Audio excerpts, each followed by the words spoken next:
5 Live Formula One.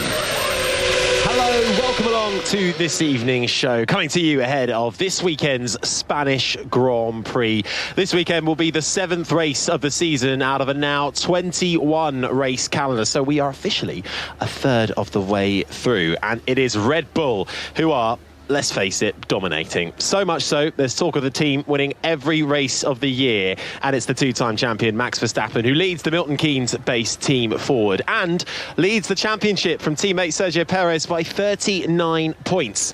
And Red Bull have a massive 229-point lead over Aston Martin in second. We'll be diving into that and all the biggest stories coming into this weekend, along with our findings from the opening two practice sessions. Joining me, Harry Benjamin, to do just that for the next half an hour or so is the former McLaren mechanic Mark Priestley and the BBC's chief F1 writer Andrew Benson. Mark, welcome. This is your first Grand Prix with us for this season. What have you made of the year so far? Yes, hello and hello everybody. What have I made of the season so far? It has been dominant, hasn't it, from Red Bull and particularly from Max, as you mentioned earlier. I'm very much of the opinion that we need to kind of celebrate what Red Bull and Max Verstappen are achieving here, because having been in the position of being inside a team, it's really frustrating when the world starts calling for regulation changes and things to slow you down when actually all you've done is a really good job. So let's, on one hand, take our hats off to Max and to Red Bull. But on the other hand, it is so dominant that, as you just rightly mentioned there is a possibility they could win every race. Never been done before. McLaren came very, very close back in the 80s, but never been done. Could it be this year? Well, we come to Spain straight off the back of Monaco, Andrew, and you were there for it. Monaco was actually pretty good. The rain coming down towards the end with 20 plus so laps left to go, but there was the main talking point to come out of the chaos. Did Fernando Alonso and Aston Martin throw away a chance of winning the race? Well, first of all, I mean, Monaco was a fascinating weekend. It was one of the best qualifying sessions I've seen in a very, very long time, between battle for pole between Verstappen, Alonso and Charles Leclerc's Ferrari. And then the race, slow burn as usual in Monaco. And yeah, that key point around the pit stops, well, I think Mike Crack, the Aston Martin team principal, he's just admitted that Aston Martin have done the numbers since then. And they do believe that they would probably have come out in front of Verstappen had they done the thing that people thought they should have done, which we'll get into in a minute. But of course he said that's not the same as necessarily winning the race, and he said we're not gamblers, and he felt that it would have been a gamble to do that at the time. Yeah, well, let's get stuck into it then, because actually everyone's been debating this. We are doing it now. It's been the main question that Alonso has faced already in the preamble media ahead of the weekend. Mark, it looked like it was a safe bet to pit for Alonso because, as Andrew mentions, he had the gap anyway. He was on the slick tyre. They were debating on the radio for a while whether to go to the Inter. They could still do 2 pit stops either way and come out second. But where was that fight? It didn't seem like it was there. The one chance to nick it away from Verstappen, and they blew it. Yeah, it's always much easier, clearly, to look back on these things with a bit of hindsight and say it would have been better to do a different option. I think the problem was they were almost just one lap early. I mean, even really half a lap early. The conditions were changing so very quickly that at the time they made the decision, it was really borderline between being on the slicks, a new set of slicks, or being on a set of intermediate tyres. And even in the time that it took to get round to the pit lane, and whilst they were making the change, conditions worsened considerably. So by the time it was back on the circuit, it then became very clear that it should have been on wet tyres. But that is happening in real time very, very fast, and the decisions have to be made under huge pressure.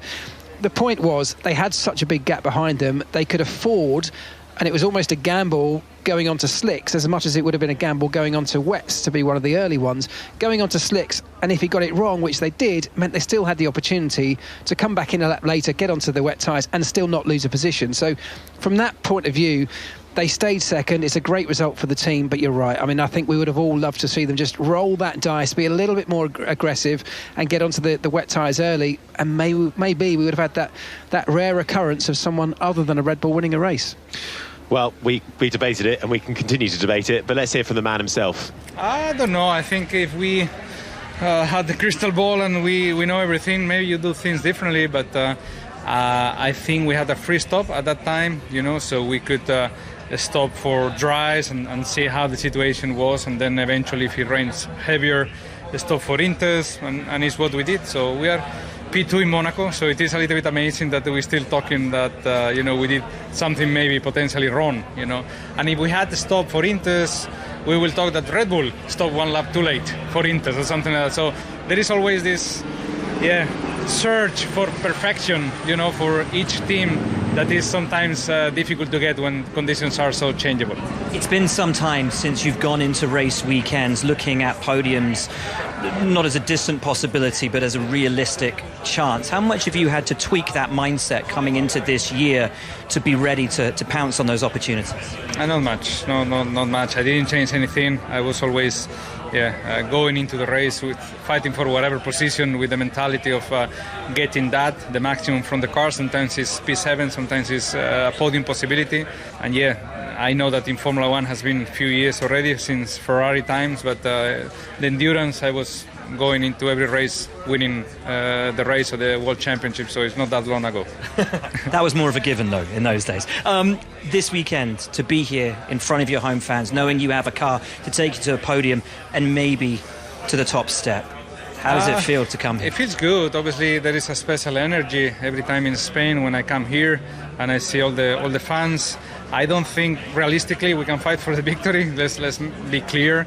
Red Bull has been very dominant all season long, so I don't see any reason why in Barcelona they should not, aim for 1-2. But let's see what we can do. A few updates for everybody, especially for Ferrari, Mercedes in Monaco. So let's see. Fernando Alonso then giving his view on all things Monaco. But let's look forward then to what we've got going on this weekend in Barcelona. Because for Alonso and Aston Martin, Mark, it's been a pretty good year either way. We can talk about how they may or may not have thrown away a win, but they got a second place. That was his best result since the 2014 Hungarian Grand Prix. The rise of Aston Martin continues for this season onwards. You've worked with the guy personally. How much is it Alonso coming into the team, and how much is it that the team has made a step forward? Well, it's always a bit of both, but I think there's no doubt that Fernando turning up with this drive that he incredibly still has at the age that he is, still competing in this sport after so many years. He's got such a drive that it's infectious, and it really gives everybody in the team the belief that they can go on to achieve even bigger things. They've got somebody like Fernando who's driving the socks off that car, getting results that the team have only been able to really aspire towards in as a distant dream, really, up until now. So that is infectious, and it really does breed the confidence that the team need to then start to develop that mentality. They've moved into a brand new factory just in the last week. That also is a real sign of the sort of ambition that this team has. There's money behind the team. They've definitely got ambitions to get bigger and to become stronger and to just cement their position as a leading team within this field. And all of the elements are starting to fall into place now. Yeah, and let's not beat about the bush here. Alonso is one of the reasons why Aston Martin look quite so impressive this year. Yes, they've made a huge step forward with the car. There's no question about that. But they've also, I think, had a driver upgrade. Whatever you think about Sebastian Vettel, I think Alonso's definitely performing at a higher level this year than Vettel was last year. You can see that in the numbers against teammate Lance Stroll, and he's been on it every single weekend. Podiums in every race bar one, and the one he wasn't on the podium for, he was fourth, right behind the person who did finish on the podium. He just wasn't able to overtake him. He's performing at an incredibly high level for someone who's 41. And people are looking at him now and going, Aston Martin have got Honda engines coming in 2026. Is Alonso still going to be driving for them? He's a force of nature. He really is. And I think everybody up and down the pit lane is admiring of him. All the drivers, you can see it in them when they're talking about him. They admire him. There's a bit of a bromance going on between Max Verstappen and Fernando Alonso, who I think recognise that they're kind of kindred spirits in a way. And It's remarkable to see, and after such a large gap, a large time away from being competitive, as he said to me in Monaco, it's an opportunity for him to prove to a new generation that he actually, in terms of driving talent, he never went away. He just didn't have a chance to show it. He's also very relaxed about the whole thing, isn't it? It's almost a sort of feel-good story for the sport. There's another storyline developing, and whilst the races at the moment in terms of outright results are being dominated by Red Bull, Alonso and by association Aston Martin are becoming a sort of fan favourite team, aren't they? And that has a real positive impact on the people within that team, because if you're Red Bull, you're winning all the time in the way I just described earlier, you notice that negativity surrounding those results when you think you've just done a great job. But on the flip side, if you're an Aston Martin, you're also starting to notice you're becoming more popular, and you're becoming, the fans are really getting behind you. When you get a good result, there's an amazing sense of emotion, positive emotion around it, and all of those things do contribute to a kind of better environment within the team, and that can translate into better results. Well, talk of Alonso going on and on. My favourite stat, courtesy of Laura Winter, this, if he competes on Sunday's race, will be his 362nd Grand Prix. This weekend is also Grand Prix number 1086 in Formula One history, which means Fernando Alonso has competed in a third of all Formula One Grand Prix. And we have had that ratified and double-checked, and it is true, which is an amazing feat. But, Andrew, you picked up on it in the other car. Lance Stroll, his teammate, is not going as strong. The last two races, no points finishes for him. We know he came into the start of this season battling broken wrists and injuries, and it was an amazing job to even get in the car and out in Bahrain. But for Aston Martin, yes, it's an amazing feat to jump into second in the Constructors, but they shouldn't only be 1 point ahead of Mercedes. No, they should be further ahead. That's exactly right. Now, Alonso was defending Lance Stroll yesterday. He obviously knows what side his bread's buttered, doesn't he? This is the son of the team owner, of course, who he's talking about. He was saying, he's not lacking in pace. And actually, in the first 3 or 4 races, Stroll was doing pretty well. He's had a couple of really bad weekends in Miami and Monaco. Some of it was bad luck. But some of it wasn't, and you can describe it to bad luck if you like. But what went wrong in Miami was he got knocked out in the first part of qualifying because Aston Martin tried to go through on one set of tyres. Alonso was fast enough to do that. Stroll wasn't. Again, he got knocked out in the first part of qualifying in Monaco. Ends up at the back of the grid. Alonso's on the front row. So the key point is that Alonso's outperforming Stroll to a level that his previous teammates have not done. They've all generally outperformed him, but Alonso's taken it into another dimension. And Aston Martin were warned about this before Alonso joined the team. When they were thinking about signing him, Martin Whitmarsh, the CEO there, who's worked with Alonso before, fired him before at McLaren in 2007, as Mark will remember, then wanted him back at McLaren before the Honda era, but then Martin Whitmarsh himself got fired. Whitmarsh is quite funny when he tells this story himself. And he said he warned Stroll that, if you've got to know got to know what to expect with Alonso. He's everything that you've heard about. He can be high maintenance, he's very demanding, but he's an unbelievable driver, and he's going to give Lance the biggest test he's ever had, and you and he have got to be ready for that, and that's what we're seeing right now. There's going to be some very difficult conversations and questions coming Lawrence Stroll's way as this team moves forward with those ambitions we just described. Can they become genuine championship contenders over the course of a season with Lance Stroll, the owner's son, behind the wheel of one of its 2 cars? But there's a good racer in Lance. There is. He's had pole position, he's had podiums. There's a good racer in there. So I think we have got more to see from Stroll. And to have somebody like Alonso alongside you, he has taken on the role which maybe we didn't expect, of a bit more of a mentor. Maybe with Lance, we've seen him giving advice over team radio. Very positive about his teammate, and he was very bullish, Alonso, going into Monaco, saying, well, this could be one we win. Do we think we could see an Aston Martin steal a win further down the line if we get to maybe some more street tracks? I'm thinking maybe Singapore, where the field might be levelled out, or are we going to see Red Bull, as I mentioned right at the start, win every single race this year? Well, I think there's 2 things. The opportunities come at races for other teams like Monaco, like Singapore, where they're a little bit out of the ordinary, and it's not about outright performance and aerodynamics. It's much more about driver being in the right groove and making fewer mistakes than your rivals. So that's where a big opportunity comes. The other thing to factor in here is that, yes, Red Bull are streaks ahead in performance, and as everything goes right for Red Bull on a weekend, nobody can touch them as things stand right now. But everyone's human and they make mistakes. And secondly, other teams have more aerodynamic research time, aerodynamic development time within the regulations. Red Bull have less as a result of them winning the championship last year, and that will start to have an impact the further the season goes on, with other teams being able to continue to bring upgrades and Red Bull having less opportunity to do so. Maybe then other teams start to catch up and the competition gets closer as the season develops towards the end. Well, let's see. Verstappen certainly thinks that Alonso will not win a race, and they will indeed end up winning them all. But this is Formula One. You still can't really call it. There could be mechanical. That's not quite what Verstappen said. No, what did he say exactly? What he said was, it looks like we could, but things are bound to go wrong. Well, exactly. That's why this is Formula One. There could, pit stop errors, technical mistakes, all this kind of thing. So it's not over until it's over. And Mark, you said it right at the start. McLaren in 1988, winning 15 of 16 races that season. It would be on another level if Red Bull were able to do that this year. But Andrew, can we make a comparison to the level of domination we saw with Mercedes? Because right now, although last year there was a little bit more of a fight, well, certainly there was more of a fight for the championship in the early part of the season, straight out the blocks in 2023, it doesn't look like anyone stood a chance. Is this Red Bull even on a higher level than Mercedes were? Well, it's an interesting pattern this season, because actually in qualifying they're not that far ahead.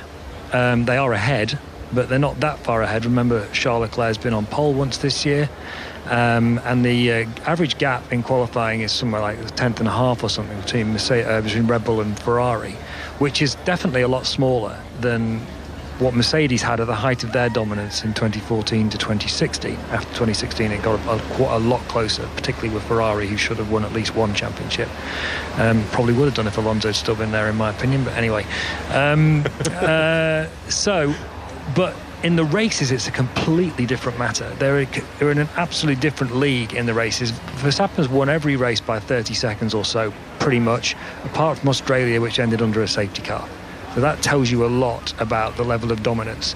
In terms of, whether anyone can win, it's going to take bad luck until you get to places like Singapore. And I think Singapore is going to be an interesting one. I think if Alonso has a strongest circuit of all, that's it. But that's probably his next chance for a win. Unless we get a repeat of 2016, and of course the top two take each other up by turn 4 and 5. Could happen. Never say never. Let's keep on Mercedes as well, because Spanish Grand Prix upgrades galore. Mercedes bringing in a new concept for Monaco, but really, Mark, this is probably a track so utilised for testing that we're going to see the full effects of it. They kind of ditched their traditional side pods that they were going. They've gone back, I should say, to the more traditional side pod rather than having a rather slimmed down version for Ferrari to bringing new bits and bobs. Do you think we're really going to see the full advantages? Yeah, absolutely. That's what this circuit's so good at. We see lots of teams bringing upgrades for exactly that reason. We've been to lots of street circuits recently, Monaco being the last, of course, but this is the first time we really get to see the cars on what you might call a more traditional circuit, and that means the teams get to learn way more, particularly aerodynamically, about these aerodynamic surfaces on their car. Mercedes have been sticking with this sort of no side pod type concept for so long, when the world has been asking questions, is it really working?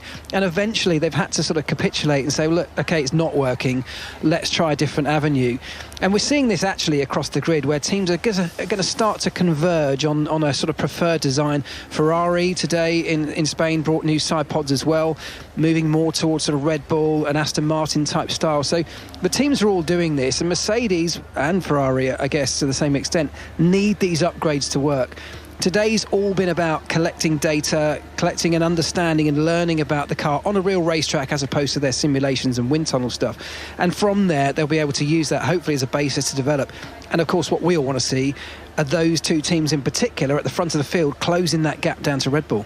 And actually today, in free practice, the field testing revised Pirelli rubber during FP1 and 2 to be introduced for the British Grand Prix, 2 sets of hard tyres, making the structure more resistant to fatigue ahead of 2024, but they're going to bring it in mainly for the British Grand Prix onwards. So actually it's difficult to get a full gauge on exactly how well the upgrades are working and exactly the pecking order. But Andrew, if you take Red Bull out of it for a second, and we see the upgrades being brought in by Mercedes, by Ferrari, Alpine look like they are starting to find a slight upturn in performance, we could get a really good battle here for second in the constructors. And I'm clutching at straws, I know, but it could be something worth watching. No one's going to get that excited about a battle for second place, are they? But yeah, I mean, it's interesting hearing the sort of messaging coming out of Mercedes and Ferrari. They're both saying the same thing. This is sort of a new baseline for them, and it's like the start of a process.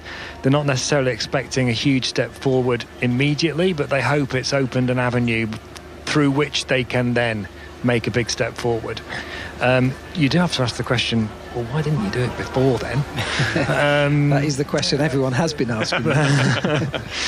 But they haven't really answered that. But anyway, so they both moved to basically a Red Bull style side pod, or Mercedes as far as they can, given the current architecture of this existing car. I think it'll be a whole other step in the same direction, much bigger one for next season, because when some of the particular design aspects of this chassis aren't there anymore. It's a bit of a function of this cost-capped environment, isn't it? Where you know, back in my day at McLaren, you could bring 3 or 4 different complete chassis to a season. You can't do that anymore, can you?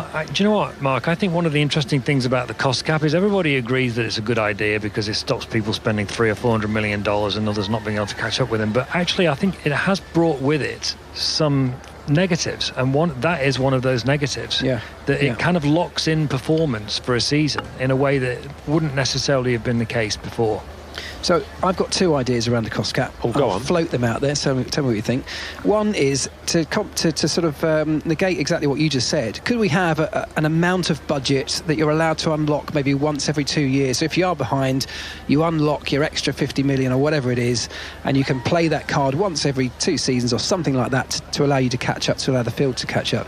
And the other one, more extreme version that I'd love to see, is now that we're in a cost-capped environment, why don't we remove all of these technical restrictions and allow the teams to do whatever they want, but within the cost cap? Spend it on whatever you want to spend it on, as long as you're not. Most of these technical restrictions were put in place years ago to keep costs, you know, at a reasonable level. We don't need to do that anymore, so why not take the shackles off the technical teams?